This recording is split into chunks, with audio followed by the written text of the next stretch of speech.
Perfect. So hello to everyone who knows me, and nice to meet you, and to everybody who doesn't. Just a quick introduction. My name is Masha Nikulina. I'm a senior. I'm graduating this year. I'm also an international student. Some of you might know my brother, Ivan, who's not here today because he's working. So a little bit about me. Before I start, I want to make a quick disclaimer. I'm a very nervous person, so being up here makes my voice shake. It doesn't mean that I'm emotional. It doesn't mean I'm going to cry. But if I do, it's not a big deal. I cry a lot, so if it happens, just know that I care. That's why I'm crying. Okay, so just a little bit about me. This is my family. The picture on the left is my dad, my mom, me and my brother on the first day moving into Stod. And then on the right is also our family representing WPI, as we usually do. So during my time at WPI, I have been involved in several things and have made a lot of great memories that you can see on the slide here. Being involved in CBF introduced me to my two wonderful roommates, Anna and Lizzie, who you can see on the screen. I'm also part of the Brazilian Student Association. I'm not Brazilian, but still part of it. And I've also been very involved with international student life, attending international dinners, helping with the orientation. So the wonderful Brazilians on the screen and Robert, who I met my freshman year of college, have made me feel at home, even an ocean away. And I want to say a big thank you to you guys. Okay. Perhaps me and the Brazilians have become such quick friends because of a shared love of soccer. I played in high school, so I continued pursuing that passion here at WPI through pickup with them and just club soccer. I'm also a member of Greek life on campus, so that's how I met my good friend Georgie. And then the other biggest highlight at WPI was probably my IQP in Cape Town. A lot of dreams came true. I got to pet a cheetah, something I've wanted since like first grade probably. So it was a great time, and I'm very thankful to WPI for it, but it's not what we're here to talk about. So before I share what I have prepared for you today, I want to say that I'm going to be speaking from my personal experience, sharing my personal beliefs, my convictions, and my testimony.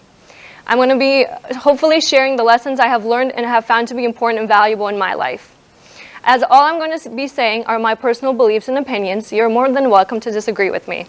If you would like to challenge me on anything I say today, I'd love to talk to you after this. My hope and goal for today is to share the things that I have learned over the past 4 years. For me, this is a chance to reflect on my time here at WPI and draw a sort of personal conclusion, and thank all of you who have made the time here the best years of my life. To those of you who know me quite well, some of these things might sound quite familiar, like Anna, who sat through the speech twice now. But I hope that the things I share with you today will be useful and encouraging to everybody. So as I have said, I grew up in Moscow, Russia, and yes, we do have a lot of snow. And no, I did not make that snowman myself. Most of what I have learned in life is thanks to my parents, for whose guidance and support I'm ever grateful for. Both of my parents grew up in the Soviet Union in very dysfunctional families, like so many other people in their generation. And yet they managed to raise me and my brother so differently from the way that they were raised. Their ability to do so, I believe most strongly, is a huge miracle. My parents were able to give their children something that they never received from their parents themselves.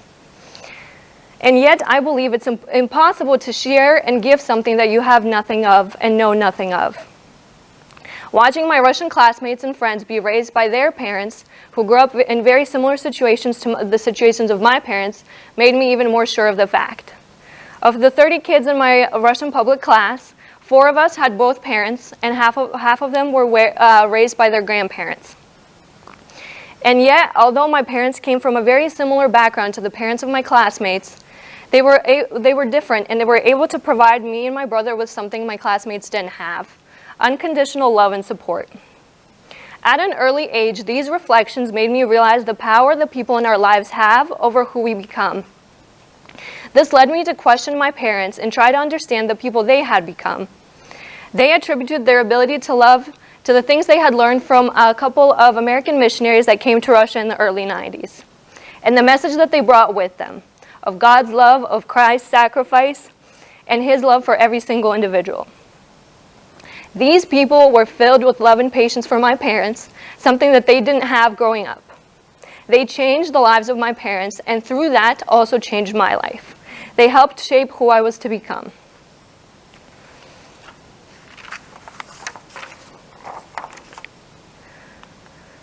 Thanks to the missionaries and my parents' faith, I grew up in a Christian home, having read the Bible since I can remember, and listening to Bible stories before bed.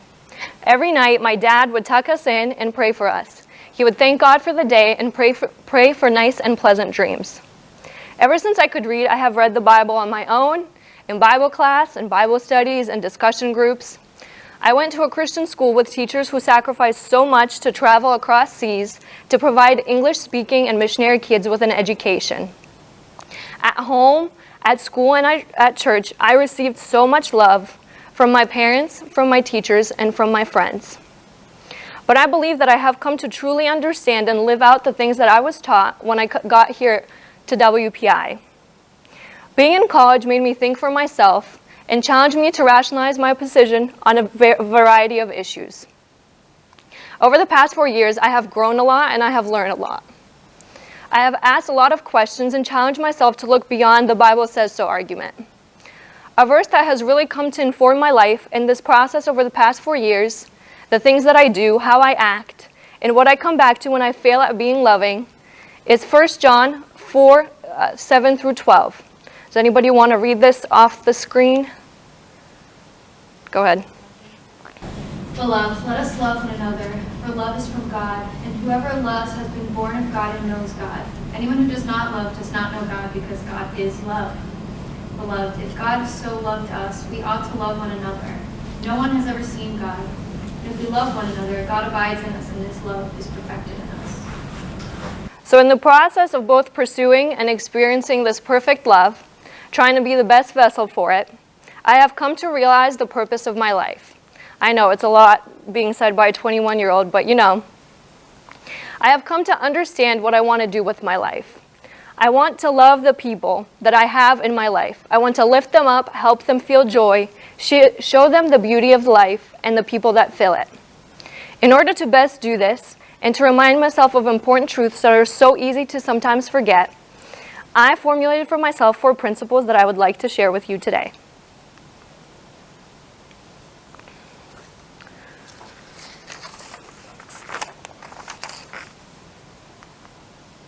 Okay, so this is the first principle, and in order to explain it, I have a quick demonstration, just like in science class, and I also need 2 volunteers.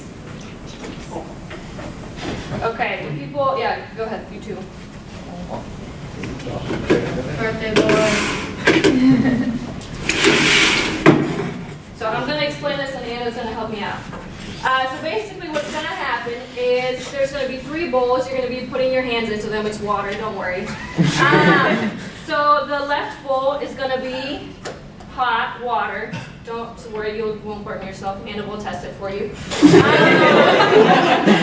The bowl in the middle is just going to be room temperature water, and then the bowl on my right, your left, is going to be cold water. So each of you are going to take turns and place left hand in one bowl, right hand in the other. We're going to count to like 20 maybe, and then you'll place both hands in the middle bowl. Wait a couple of seconds, and then tell us what you feel. Does that sound like a deal? Go first. Tim's skeptical. You can go while I can think.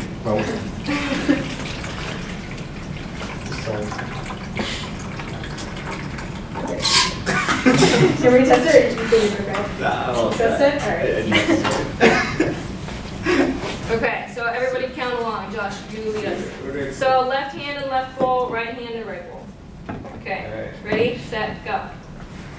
1, 2, 3, 4, 5, 6, 7, 8, 9, 10, 11, 13, 14, 15, 16, 17, 18, 19, 20. Okay, so place them in the middle bowl. Give it a couple seconds, and then tell us if you feel anything. It feels like cold, but like the same. Okay. How does your left hand feel versus your right hand? Do they feel the same? Yeah. They do? Yeah. Okay. So let's see if you can do any better, and then if not, I'll explain how it's supposed to work. Okay, ready? Let's go. 1, 2, 3, 4, 5, 6, 7, 8, 9, 10, 11, 12, 13, 14, 15, 16, 17, 18, 19, 20. Don't fail us, Tim. Just give it a couple seconds, you can think about it. See if you can figure out the right answer. It feels wet. The left one does feel colder than the right one. Okay. So the left one was the hot water, and then the right one was the cold water. Yeah, like my left hand now is very cold because, Okay. yeah. Perfect. So I did this experiment at home with Anna. It worked, so I don't know what's the issue here. The small hands, I think. Yeah, maybe small hands. Basically, me and Anna tried this, and the hand that is in the hot water, when it touches the room temperature water, feels really cold. And the hand that's in the cold water that touches the room temperature water feels very warm. So both hands that are in the same exact water have very different sensations. Okay, so the point I'm trying to illustrate with this, although it failed, is that our background and our past experiences determine so much of who we are today. How we perceive and interpret things, what affects us the most, and what we are sensitive to. The things we learned and experienced in the past greatly inform the decisions we make today and the things we believe today. This is one of the reasons that it was so important for me to share my story and my testimony with you, is so that you would better understand where I come from, why I believe what I believe, and who I am. The realization of how different other people's backgrounds are and how little I know about their past experiences and their struggles made me realize how dangerous it is for me to pass judgment on them. On multiple occasions, especially in my freshman year, I prejudged people. I'm not going to name any names. It was people who were very different from me, whose beliefs or sometimes apparent values differed from mine. Some people I thought were just like me. But in each case, I was wrong. In some of the cases, people turned out to be fairer and kinder than I thought. In other cases, it was just easier to deal with them. It was easier to be kind to them, to love them, to accept them, once my judgments were proven wrong.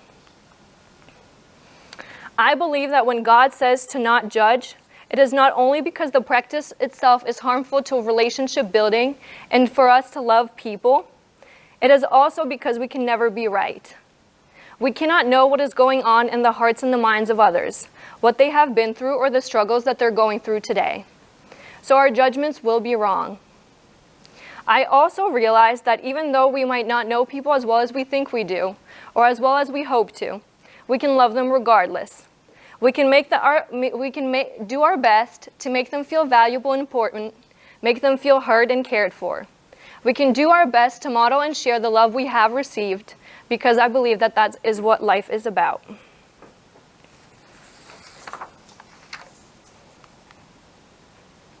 So this life principle is closely related to the previous one. Over the past 4 years, I have come to find and firmly believe that the relationships we build is how we grow, how we mature, and how we are blessed. Opening up, trusting people, being vulnerable, getting up here and speaking, honest and authentic, and loving unconditionally.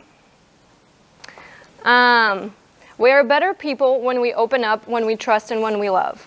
A lot of the reflections that I'm sharing with you today, I have realized in conversation with other people. It was because I let my guard down and spoke to them, talked to them, that I realized these things for myself. I believe that some of the most important lessons I have learned came from the people who never set out to teach me. From decent, loving people who were living their life to the best of their ability and taught me by example in the process. Some of you are in the room today and most likely know who you are. To you, I want to say thank you.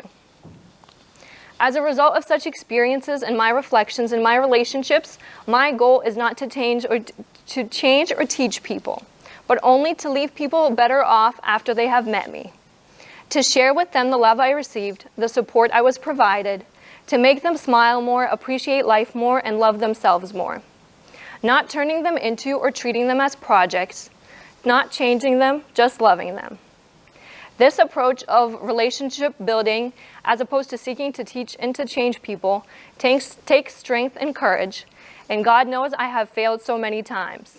Because it's scary. Because it's scary to lose those relationships, to get hurt, to feel hurt, or to be rejected.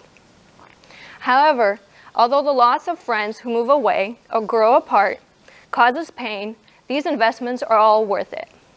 They make life worthwhile, and I believe make all of us better people.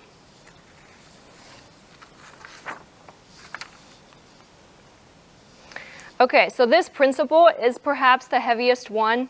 It's the hardest one for me to practically apply and actually live out in my life, but I believe it's very important for me to do so. A lot of the reflection that was done by me on this topic was influenced by a sermon my father wrote, from which I borrowed several of the ideas, and it was also brought back to mind this week because of the death of Kobe Bryant. In my mind, and I suspect in the minds of many others, pain and death and evil live side by side, almost like synonyms of each other. In so many situations when my feelings were hurt, or I was unpleasantly convicted of realities of this life, or experienced some sort of pain or discomfort, I associate it with evil being done to me, with the situation being a bad or unhealthy one. Yet in my reflections, I have come to realize that perhaps it's not always so simple. And to explore this idea further, I would like to take us back to the very beginning, Genesis. Specifically, Genesis chapter 2, verses 16 through 17. Would anybody like to read this off the screen? Go ahead. And the Lord God commanded the man, saying, You are free to eat from any tree in the garden, but you must not eat from the tree of the knowledge of good and evil, for when you eat from it, you will certainly die. So what I would like to point out is that God is the first one to say the word death, to introduce the concept in the Bible. He explains to man the main condition for the existence of the world that he created. If God's commandment, the commandment of the Creator, will be broken, it will lead to death. And it's not even a punishment, it's just a rule, a condition for the existence of this world. In reference to this story, I have heard it said by skeptics, something like, your God is bad because he promised to kill those two people in the garden who wanted to eat his apple. But to me, the story presents in a different light.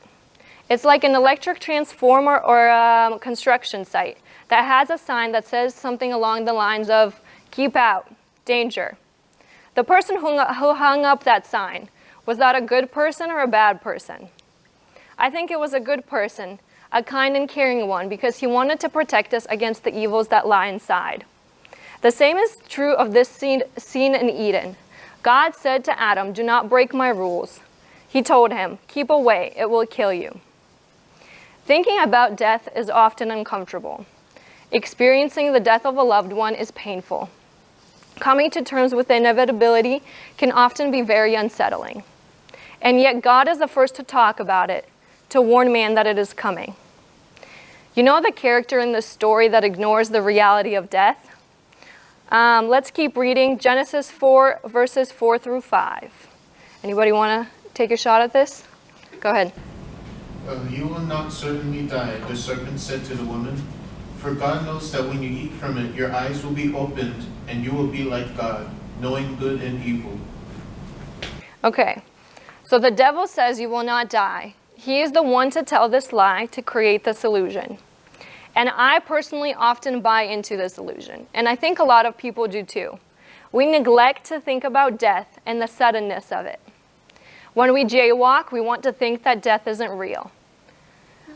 When we neglect to share what is important to us, our faith, our values, our love that we have for one another, we want to think that death isn't real. When we want to think that death isn't real when we neglect to call our parents, our siblings, our friends an extra time.